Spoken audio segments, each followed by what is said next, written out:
Hi ನಮಸ್ಕಾರ, ಎಲ್ಲರೂ ಹೇಗಿದ್ದೀರಾ? Welcome back to my channel. ನಾನು ಪ್ರಿಯಾ, ನ್ಯೂಜಿಲೆಂಡ್ ಇಂದ ಕನ್ನಡ ವ್ಲಾಗ್ಸ್ ಮಾಡ್ತೀನಿ. ಒಂದಿಷ್ಟು ಜನಕ್ಕೆ ಈ ಫಾರಿನ್ ಕಂಟ್ರೀಸ್ ಅಲ್ಲಿ ಮನೆಗಳು ಹೆಂಗಿರುತ್ತೆ ಅಂತ ಹೇಳಿ ಕುತೂಹಲ ಇದ್ದೇ ಇರುತ್ತೆ. ಹಾಗಾಗಿ ಇವತ್ತು ನಮ್ಮ ಹೋಮ್ ಟೂರ್ ಅನ್ನ ಇವತ್ತು ಮಾಡ್ತಾ ಇದ್ದೀನಿ. ಒಳಗೆ ಏನೇನಿದೆ, ಏನೆಲ್ಲ ಫೆಸಿಲಿಟೀಸ್ ಗಳು ಇಲ್ಲೆಲ್ಲ ಇರುತ್ತೆ ಅಂತ ಹೇಳಿ ತೋರಿಸ್ತಾ ಹೋಗ್ತೀನಿ. ಅದಕ್ಕಿಂತ ಮುಂಚೆ ಯಾರಾದ್ರೂ ಫಸ್ಟ್ ಟೈಮ್ ನನ್ನ ಚಾನಲ್ ನ ನೋಡ್ತಾ ಇದ್ರೆ ಅಥವಾ ಸಬ್ಸ್ಕ್ರೈಬ್ ಮಾಡದೆ ನೋಡ್ತಾ ಇದ್ರೆ ನೀವು ಸಬ್ಸ್ಕ್ರೈಬ್ ಮಾಡ್ಕೊಳ್ಳಿ ಅಂತ ಹೇಳ್ತಾ ಬನ್ನಿ ಇವತ್ತಿನ ವಿಡಿಯೋನ ಸ್ಟಾರ್ಟ್ ಮಾಡೋಣ. ಇದು ನಮ್ಮನೆಯ ಫ್ರಂಟ್ ವ್ಯೂ. ನೀವಿಲ್ಲಿ ನೋಡ್ತಾ ಇದ್ದೀರಾ, ಈ ಬಿಲ್ಡಿಂಗು 1924 ಕಟ್ಟಿರೋದು. ಸೊ ಆಲ್ಮೋಸ್ಟ್ 100 ವರ್ಷ ಆಗಿದೆ ಈ ಬಿಲ್ಡಿಂಗ್ನ ಕಟ್ಟಿ.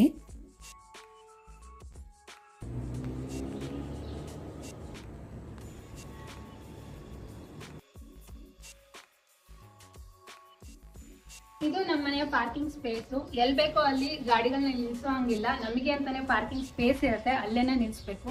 ಹಾಗೇನೆ ಇದು ನಮ್ಮ ಓನರ್ದು ಗ್ರೋಸರಿ ಶಾಪ್, ಮತ್ತೆ ಮೇಲೆ 2 ನಮ್ದು ಅಪಾರ್ಟ್ಮೆಂಟ್ ಇದೆ. ಹಾಗಾಗಿ 3 ಮನೆ ಇರೋದ್ರಿಂದ 3 ಪೋಸ್ಟ್ ಬಾಕ್ಸಸ್ ಇಲ್ಲಿ ಇಟ್ಟಿದ್ದಾರೆ.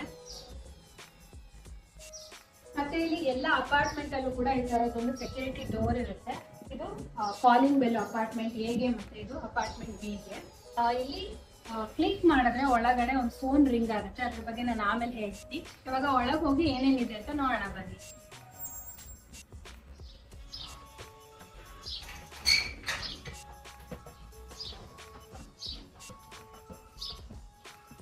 ಸೊ ಇಲ್ಲಿ ಬರ್ತಿದ್ದಂಗೆ ಇಷ್ಟು ದೊಡ್ಡ ಏರಿಯಾ ಇದೆ.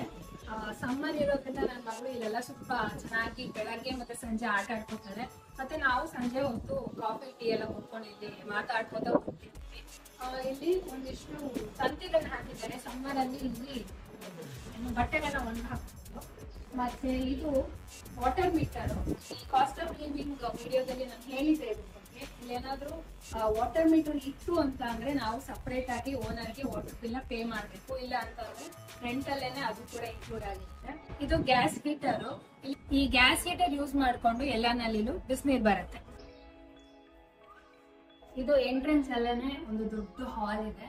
ನಾವಿಲ್ಲಿ ಏನು ಜಾಸ್ತಿ ಫರ್ನಿಚರ್ಸ್ ಎಲ್ಲ ಏನೋ ಮಾಡ್ಕೊಂಡಿಲ್ಲ. ಬೇಸಿಕ್ 1-2 ಚೇರು ಮತ್ತೆ ಒಂದು ಸಿಂಗಲ್ ಕಾಟ್ ಮಂಚ ಮಾಡ್ಕೊಂಡಿದೀವಿ.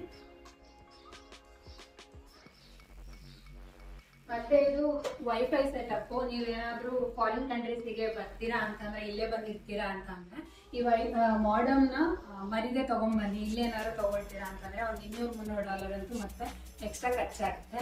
ನೆಕ್ಸ್ಟ್ ಈ ಗಾಳಿ ಬೆಳಕಿಗೆಲ್ಲ ಏನು ಪ್ರಾಬ್ಲಮ್ ಇಲ್ಲ. ಇಲ್ಲೊಂದು ವಿಂಡೋ ಇದೆ, ಹಂಗೇನೆ ಅಲ್ಲೊಂದು ಸ್ಪೇಸ್ ಇದೆ ಗಾಳಿ ಬೆಳಕಿಗೆಲ್ಲ ಬರೋದಕ್ಕೆ. ಮೇನ್ ಡೋರ್ಗೆ ಮತ್ತೆ ಎಲ್ಲ ವಿಂಡೋಸ್ಗೂ ಕೂಡ ಶಟರ್ಸ್ ಇರುತ್ತೆ. ಯಾಕೆಂದ್ರೆ ಈ ವಿಂಟರ್ ಅಲ್ಲಿ ತುಂಬಾನೇ ಚಳಿ ಗಾಳಿ ಬರ್ತಿರುತ್ತೆ. ಮತ್ತೆ ಈ ಸಮ್ಮರ್ ಅಲ್ಲಿ 2-3 ಗಂಟೆಗೆನೆ ಬೆಳಕಾಗ್ಬಿಡುತ್ತೆ. ಮತ್ತೆ ರಾತ್ರಿ ಆಗೋದು ಕೂಡ 10 ಗಂಟೆ 11 ಗಂಟೆ ಆಗ್ಬಿಡುತ್ತೆ. ಹಾಗಾಗಿ ಸ್ವಲ್ಪ ಗಾಳಿ ಬೆಳಕು ಎಲ್ಲ ಅವಾಯ್ಡ್ ಆಗುತ್ತೆ.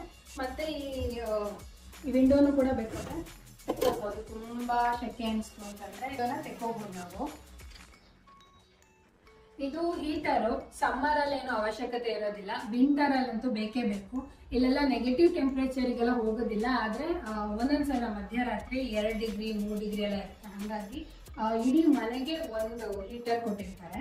ಮನೆಗಳಲ್ಲೆಲ್ಲ ಬ್ರೈಟ್ ಲೈಟ್ಸ್ ಇರುತ್ತೆ. ಇಲ್ಲಿ ಈ ತರ ಆರೆಂಜ್ ಡಿಮ್ ಲೈಟ್ಸ್ಗಳು. ಹಂಗೆ ನಮ್ಮ ಮನೆಗಳೆಲ್ಲ ಹೆಂಗಿರುತ್ತೆ ಮನೆ ಅಂತಂದ್ರೆ, ಇಟ್ಟಿಗೆ ಅಥವಾ ಸಿಮೆಂಟ್ ಇಂದ ಎಲ್ಲ ಕಟ್ಟಿರ್ತೀವಲ್ಲ, ಇದು ಕಂಪ್ಲೀಟ್ ಕಾರ್ಡ್ಬೋರ್ಡ್ ಇಂದ ಕಟ್ಟಿರ್ತಾರೆ. ಈ ಕಂಪ್ಲೀಟ್ ಕಾರ್ಡ್ಬೋರ್ಡ್ ಇದು. ಮತ್ತೆ ಈ ಮಕ್ಳುಗಳು ಅಷ್ಟೇ, ಈ ಪೆನ್ಸಿಲು ಪೆನ್ನಿಂದ ಏನಾದ್ರು ಬರೆದ್ರು ಅಂತ ಅಂದ್ರೆ ಅದು ಇಲ್ಲಿ ಕ್ರೈಮು. ಅದಕ್ಕೆಲ್ಲ ರಿಪೇರ್ಗೆ ನಾವೇ ದುಡ್ಡು ಕೊಡ್ಬೇಕು. ಆಮೇಲೆ ಇಲ್ಲೆಲ್ಲ ಮೊಳೆ ಹೊಡಿಯೋಂಗಿಲ್ಲ. ಈ ತರದ್ದು ಅಂಟಿಸೋದು ಸಿಗುತ್ತೆ, ಅದನ್ನೇ ತಗೊಂಡ್ಬಂದು ಈ ತರ ಗೋಡೆಗಳಿಗೆ ಅಂಟಿಸ್ಕೋಬೇಕು. ಅವಾಗ್ಲೇ ನಾ ಹೇಳ್ದೆ, ಇಲ್ಲಿ ಕಾಲಿಂಗ್ ಬೆಲ್ ಮಾಡಿದ್ರೆ ಇಲ್ಲಿ ಫೋನ್ ರಿಂಗ್ ಆಗುತ್ತೆ. ಇಲ್ಲಿ ಫೋನ್ ಎತ್ಬಿಟ್ಟು ನಾವು ಯಾರು ಬಂದಿದ್ದಾರೆ ಏನು ಅಂತ ನಾವು ಕೇಳ್ಬೋದು. ಹಂಗೇನೆ ಇಲ್ಲೊಂದು ಬಟನ್ ಇದೆ, ಇದನ್ನು ಪ್ರೆಸ್ ಮಾಡಿದ್ರೆ ಡೋರ್ ಆಟೋಮೆಟಿಕ್ ಆಗಿ ಓಪನ್ ಆಗುತ್ತೆ. ನಾವೇನ್ ಕೆಳಗೇನೆ ಹೋಗಿ ಡೋರ್ ಎಲ್ಲ ಓಪನ್ ಮಾಡ್ಬೇಕು ಅಂತ ಏನಿಲ್ಲ. ಇದೊಂದು ಬಟನ್ ಕ್ಲಿಕ್ ಮಾಡಿದ್ರೆ ಸಾಕು, ಡೋರ್ ಓಪನ್ ಆಗುತ್ತೆ. ಮತ್ತೆ ಇಲ್ಲಿ ಫೈರ್ ಅಲಾರ್ಮ್ಸ್ ಮತ್ತೆ ಸ್ಮೋಕ್ ಅಲಾರ್ಮ್ಸ್ ನೆಲ್ಲ ಫಿಕ್ಸ್ ಮಾಡಿರ್ತಾರೆ. ಅಕಸ್ಮಾತ್ ಆಗಿ ಮನೆಯಲ್ಲಿ ಸ್ಮೋಕ್ ಡಿಟೆಕ್ಟ್ ಆಯ್ತು ಅಂತ ಅಂದ್ರೆ ಆಟೋಮೆಟಿಕ್ ಆಗಿ ಫೈರ್ ಡಿಪಾರ್ಟ್ಮೆಂಟ್ಗೆ ಕಾಲ್ ಹೋಗುತ್ತೆ. ಅವ್ರೊಂದು 50 ನಿಮಿಷದಲ್ಲೇ ಬಂದು ನಮ್ಮ ಮನೆ ಮುಂದೆ ನಿಂತ್ಕೊಂಡ್ಬಿಡ್ತಾರೆ. ಹಾಗಾಗಿ ಸ್ವಲ್ಪ ಅಡ್ಗೆ ಎಲ್ಲ ಮಾಡುವಾಗ ಕೇರ್ಫುಲ್ ಆಗಿ ಇಲ್ಲಿ ಮಾಡ್ಬೇಕು. ಪ್ರತಿ 6 ತಿಂಗಳಿಗೂ ಕೂಡ ಮನೆ ಇನ್ಸ್ಪೆಕ್ಷನ್ ಇರುತ್ತೆ. ಈ ಓನರ್ಗಳೆಲ್ಲ ಬಂದ್ಬಿಟ್ಟು ಮನೆಯೆಲ್ಲ ಕ್ಲೀನ್ ಆಗಿದೆಯಾ, ಏನಾದರೂ ಅಪ್ಲಯನ್ಸಸ್ ಡ್ಯಾಮೇಜ್ ಆಗಿದೆಯಾ, ಎಲ್ಲಾದ್ರೂ ವರ್ಕ್ ಆಗ್ತಿದೆಯಾ, ಎಲ್ಲದನ್ನು ಕೂಡ ಕ್ಲೀನಾಗಿ ಚೆಕ್ ಮಾಡ್ತಾರೆ. ಏನಾದರೂ ವರ್ಕ್ ಆಗಿರಲಿಲ್ಲ ಅಂತಂದ್ರೆ ಡ್ಯಾಮೇಜ್ ಆಯಿತು ಅಂತಂದ್ರೆ ಐಟಮ್ಸ್ ನಾವೇ ಮತ್ತೆ ಫೈನ್ ಕಟ್ಟಬೇಕಾಗತ್ತೆ. ನೆಕ್ಸ್ಟ್ ಈ ಸಾಕೆಟ್ಸ್ ಎಲ್ಲ ಈ ಥರ ಇರುತ್ತೆ. ಅದಕ್ಕೆ ಕನ್ವರ್ಟರ್ ಅಂತೂ ಬೇಕೇ ಬೇಕು. ಕನ್ವರ್ಟರ್ನು ಕೂಡ ಮರಿದೇನೆ ತಗೊಂಬನ್ನಿ, ಇಲ್ಲ ಅಂತಂದರೆ ಮೊಬೈಲ್ ಚಾರ್ಜಿಂಗ್ ಮಾಡೋದೆಲ್ಲ ತುಂಬಾ ಕಷ್ಟ ಆಗುತ್ತೆ. ಇದು ನಮ್ಮ ಅಡುಗೆ ಮನೆ. ಇಲ್ಲಿ ವಾಷಿಂಗ್ ಮಿಷಿನು, ಡ್ರೈಯರು, ಪಕ್ಕದಲ್ಲೇ ಒಂದು ಸಿಂಕು, ಸಣ್ಣ ಸಣ್ಣ ಬಟ್ಟೆಗಳು, ಕರ್ಚಿಪ್ಗಳನ್ನೆಲ್ಲ ತೊಳ್ಕೊಬೋದು. ಮತ್ತು ಇಲ್ಲಿ ಪೌಡರ್ಗಳನ್ನೆಲ್ಲ ಇಟ್ಕೊಂಡಿದ್ದೀವಿ ನಾವು, ವಾಷಿಂಗ್ ಪೌಡರ್ನೆಲ್ಲ. ಮತ್ತು ಇಲ್ಲಿ ಡ್ರೈಯರ್ ಅಂತೂ ಕಂಪಲ್ಸರಿ ಇದ್ದೇ ಇರುತ್ತೆ. ಯಾಕೆಂದರೆ ಇಲ್ಲಿ ಇದೇ ಥರನೇ ಏನು ಸೀಸನ್ ಇರುತ್ತೆ ಅಂತ ಹೇಳೋದಕ್ಕಾಗೋದಿಲ್ಲ. ಬೇಸಿಗೆಯಲ್ಲೂ ಕೂಡ ಮಳೆ ಬಂದ್ಬಿಡ್ಬೋದು. ಹಾಗಾಗಿ ವಿಂಟರು ಮತ್ತು ಮಳೆ ಏನಾದ್ರು ಬಂತು ಅಂತಂದರೆ ಬಟ್ಟೆಗಳು ಒಣಗೋದೇ ಇಲ್ಲ. ಹಾಗಾಗಿ ಡ್ರೈಯರ್ ಅಂತೂ ಕಂಪಲ್ಸರಿ ಇದ್ದೇ ಇರುತ್ತೆ. ಅಡುಗೆ ಐಟಮ್ಸ್ನೆಲ್ಲ ಏನೋ ಅರೇಂಜ್ ಮಾಡಿ ಇಟ್ಕೊಂಡಿದ್ದೀವಿ ಇಲ್ಲಿ. ಹಾಗೇನೆ ನೀವೇನಾದರೂ ಸಿಟಿ ಸೈಡಲ್ಲಿ ಮನೆ ಮಾಡಿದ್ದೀರಾ ಅಂತ ಅಂದರೆ ಈ ವಾಷಿಂಗ್ ಮಿಷಿನ್ನು, ಡ್ರೈಯರು, ಹಾಗೇನೆ ಡಿಶ್ ವಾಷರು, ಓವನ್ನು, ಆಮೇಲೆ ಎಲೆಕ್ಟ್ರಿಕ್ ಸ್ಟವ್, ಆಮೇಲೆ ಮೈಕ್ರೋವೇವು, ಇದೊಂದು ಫ್ರಿಜ್, ಇದು ಎಲ್ಲದೂ ಕೂಡ ಬೈ ಡಿಫಾಲ್ಟ್ ಬಂದಿರುತ್ತೆ. ಈ ಹಳ್ಳಿ ಸೈಡಲ್ಲೆಲ್ಲ ಹೋದ್ವಿ ಅಂತಂದರೆ ಒಂದೊಂದು ಮನೆಗಳಲ್ಲಿ ಈ ಫೆಸಿಲಿಟಿ ಇರೋದಿಲ್ಲ. ನಾವಾಗೇ ಎಕ್ಸ್ಟರ್ನಲ್ ಆಗಿ ನಾವೇ ಪರ್ಚೇಸ್ ಮಾಡ್ಕೋಬೇಕಾಗತ್ತೆ. ಇಲ್ಲ ಅಂತಂದರೆ ಎಲ್ಲ ಫೆಸಿಲಿಟಿನೂ ಇರುತ್ತೆ. ಇನ್ನು ಈ ಎಲೆಕ್ಟ್ರಿಕ್ ಸ್ಟವ್ ಬಗ್ಗೆ ಹೇಳೋದಿದ್ರೆ ಇಲ್ಲಿ ಕಾಮನ್ ಆಗಿ ಎಲೆಕ್ಟ್ರಿಕ್ ಸ್ಟವ್ ಅಂದ್ರೆ ಕಾಯಿಲ್ ಇರುತ್ತೆ, ಇಲ್ಲ ಅಂತಂದ್ರೆ ಇಂಡಕ್ಷನ್ ಸ್ಟವ್ ಇರುತ್ತೆ. ಈ LPG ಕನೆಕ್ಷನ್ಸ್ ಎಲ್ಲ ತುಂಬಾ ರೇರ್ ಇದೆ. ಈ ಇಂಡಿಯನ್ಸ್ ಇಲ್ಲೇನೆ ಪರ್ಮನೆಂಟ್ ಆಗಿ ಸೆಟ್ಲ್ ಆಗಿರ್ತಾರಲ್ಲ ಅಂತವ್ರು ಮಾತ್ರ LPG ಕನೆಕ್ಷನ್ ನ ತಗೊಳ್ಳೋದು. ಮತ್ತೆ LPG ಕನೆಕ್ಷನ್ ತಗೊಳ್ಳೋದು ಮತ್ತೆ ಮೇಂಟೆನೆನ್ಸ್ ಕೂಡ ತುಂಬಾನೇ ಎಕ್ಸ್ಪೆನ್ಸಿವ್ ಇರುತ್ತೆ. ಇಲ್ಲಿ ತುಂಬಾನೇ ಇಂಪಾರ್ಟೆಂಟ್ ಏನಂದ್ರೆ ಈ ನಮ್ಮ ಮನೆಗಳಲ್ಲೆಲ್ಲ ಸ್ಲ್ಯಾಬ್ಗೆ ಗ್ರಾನೈಟ್ ಇರುತ್ತೆ, ಆದ್ರೆ ಇಲ್ಲಿ ಪ್ಲಾಸ್ಟಿಕ್ ಯೂಸ್ ಮಾಡಿ ಎಲ್ಲ ಮಾಡಿರ್ತಾರೆ. ಈ ಸ್ಲ್ಯಾಬ್ ನ ಸ್ವಲ್ಪ ಹೀಟ್ ಇರೋ ಪಾತ್ರೆಗಳನ್ನ ಏನಾದ್ರು ಇಟ್ಟರೆ ಸುಟ್ಟೋಗ್ಬಿಡುತ್ತೆ. ನಾವೇನಾದ್ರೂ ಡ್ಯಾಮೇಜ್ ಮಾಡಿದ್ವಿ ಅಂತಂದ್ರೆ ನಾವೇ ಎಕ್ಸ್ಟ್ರಾ ಪೇ ಮಾಡಬೇಕು ಓನರ್ಗೆ.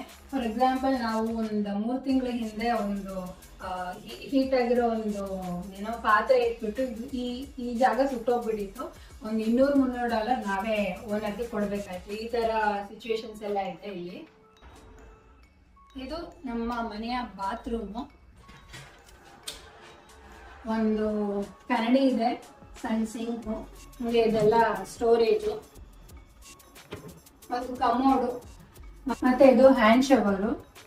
ಇಲ್ಲಿ ಹ್ಯಾಂಡ್ ಶವರ್ ಇರುತ್ತೆ, ಇಲ್ಲ ಅಂತಂದ್ರೆ ಬಾತಿಂಗ್ ಟಬ್ ಇರುತ್ತೆ. ಎರಡರಲ್ಲಿ ಯಾವ್ದಾದ್ರು ಒಂದಿರುತ್ತೆ.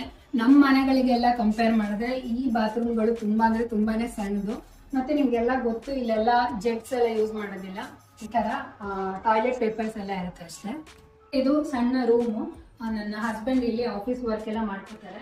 ಒಂದು ಸಣ್ಣ ವಿಂಡೋ ಇದೆ, ಮತ್ತೆ ಇದು ಕ್ಲಾಸೆಟ್. ಇಲ್ಲೆಲ್ಲ ಒಂದಿಷ್ಟು ಸೂಟ್ ಕೇಸು ಮತ್ತೆ ವ್ಯಾಕ್ಯೂಮ್ ಕ್ಲೀನರ್ ಇಟ್ಕೊಂಡಿದೀವಿ. ಇಲ್ಲೆಲ್ಲ ಏನೋ ನಾವು ಕಸ ಹೊಡೆಯೋದು, ನೆಲ ಒರೆಸೋದು ಕಾನ್ಸೆಪ್ಟೇ ಇಲ್ಲ. ಏನಿದ್ರು 2-3 ದಿನಕ್ಕೆ ಒಂದು ವ್ಯಾಕ್ಯೂಮ್ ಕ್ಲೀನ್ ಮಾಡೋದೇ ಆಯಿತು. ಇದು ನಮ್ಮ ಮಾಸ್ಟರ್ ಬೆಡ್ರೂಮ್. ಇಲ್ಲಿ ಒಂದು ಕ್ವೀನ್ ಸೈಜ್ ಮಂಚ ಇಟ್ಕೊಂಡಿದ್ದೀವಿ. ಹಾಗೆ ಒಂದು ಗಾಳಿ ಬೆಳಕಿಗೆಲ್ಲ ವಿಂಡೋ ಇದೆ. ಪಕ್ಕದಲ್ಲೇ ನಾರ್ಮಲ್ ಬಟ್ಟೆಗಳನ್ನ ಇಟ್ಕೊಳ್ಳೋದಕ್ಕೆ ಒಂದು ಕ್ಲಾಸೆಟ್ ಇದೆ.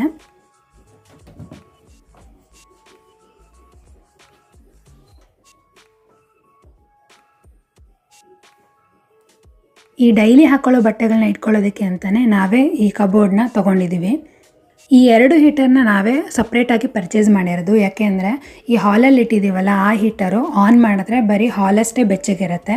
ರೂಮಲ್ಲಿ ವಿಂಟರಲ್ಲಿ ತುಂಬಾ ಚಳಿ ಇರುತ್ತೆ. ಹಾಗಾಗಿ 2 ನಾವೇ ಪರ್ಚೇಸ್ ಮಾಡಿ ಇಟ್ಕೊಂಡಿದ್ದೀವಿ. ಈ ಎದುರುಗಡೆ ನೋಡ್ತಾ ಇದ್ದಾರಲ್ಲ ವೂಲ್ ವರ್ಕ್ಸ್ ಅಂತೇಳಿ, ಅದು ಇಲ್ಲಿನ ಸೂಪರ್ ಮಾರ್ಕೆಟು. ನಮ್ಮ ಮನೆ ಎದುರುಗಡೆನೇ ಇರೋದ್ರಿಂದ ಏನಾದ್ರು ಐಟಮ್ಸ್ ತರಬೇಕು ಅಂತ ಅಂದ್ರೂ ಒಂದು 2 ಕಿಲೋಮೀಟ್ರ್ ದೂರ ನಡ್ಕೊಂಡು ಹೋಗಬೇಕಪ್ಪ ಅಂಥೇಳಿ ಆ ಥರ ಎಲ್ಲ ಪ್ರಾಬ್ಲಮ್ ಇಲ್ಲ. ಸಡನ್ನಾಗಿ ಏನಾದ್ರು ಐಟಮ್ ಬೇಕು ಅಂತಂದರೆ ಟಕ್ ಅಂತ ತಂದುಬಿಡ್ಬೋದು. ನಮ್ದು ಇದು 2 BHK ಅಪಾರ್ಟ್ಮೆಂಟು. ನಾವಿವಾಗ ಕೊಡ್ತಿರೋದು ಪರ್ ವೀಕ್ಗೆ $610. ಮತ್ತೆ ಈ ಬ್ರಾಡ್ಬ್ಯಾಂಡು, ಎಲೆಕ್ಟ್ರಿಸಿಟಿ, ಗ್ಯಾಸು, ಹಾಗೇನೆ ವಾಟರ್ ಬಿಲ್ ಇದೆಲ್ಲ ಎಕ್ಸ್ಟ್ರಾ ನಾವು ಪೇ ಮಾಡಬೇಕು. ಹಾಗೇನೆ ನಮ್ಮ ಇಂಡಿಯಾದಲ್ಲಿ ಅಡ್ವಾನ್ಸ್ ಏನಾದ್ರು ಕೊಡೋದಿದ್ರೆ ಮನೆಗೆ ಹೆಂಗೆ ಕೊಡ್ತೀವಿ, ಒಂದು 10 ತಿಂಗಳಿಂದು ಅಡ್ವಾನ್ಸ್ ಕೊಡ್ತೀವಲ್ಲ, ಇಲ್ಲಿ 1 ತಿಂಗಳಿಂದು ಅಡ್ವಾನ್ಸ್ನ ಇಸ್ಕೋತಾರೆ. ನೋಡಿದ್ರಿ ಅಲ್ವಾ ನ್ಯೂಜಿಲೆಂಡಲ್ಲಿ ನಮ್ಮ ಮನೆ ಯಾವ ಥರ ಇದೆ ಅಂತ ಹೇಳಿ. ಇದಾಗಿತ್ತು ಇವತ್ತಿನ ವಿಡಿಯೋ. ಈ ವಿಡಿಯೋ ಇಷ್ಟ ಆಗಿದ್ರೆ ಪ್ಲೀಸ್ ಲೈಕ್ ಮಾಡಿ, ಹಾಗೆ ಸಬ್ಸ್ಕ್ರೈಬ್ ಮಾಡೋದನ್ನ ಮರಿಬೇಡಿ. ನೆಕ್ಸ್ಟ್ ವಿಡಿಯೋದಲ್ಲಿ ಮತ್ತೆ ಮೀಟ್ ಮಾಡ್ತೀನಿ. ಅಲ್ಲಿ ತನಕ ಬಾಯ್ ಬಾಯ್.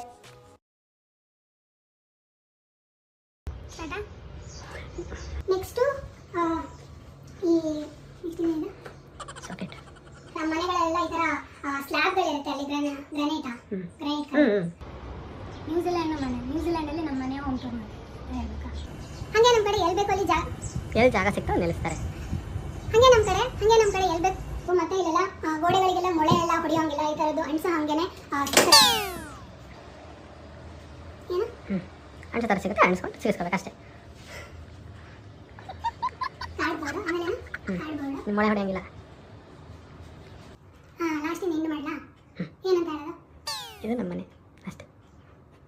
ನನಗೆ ಗೊತ್ತು, ನಾನು ಒಂದು ವಿಡಿಯೋನ ಯಾರ್ದು ನೋಡಿಲ್ಲ.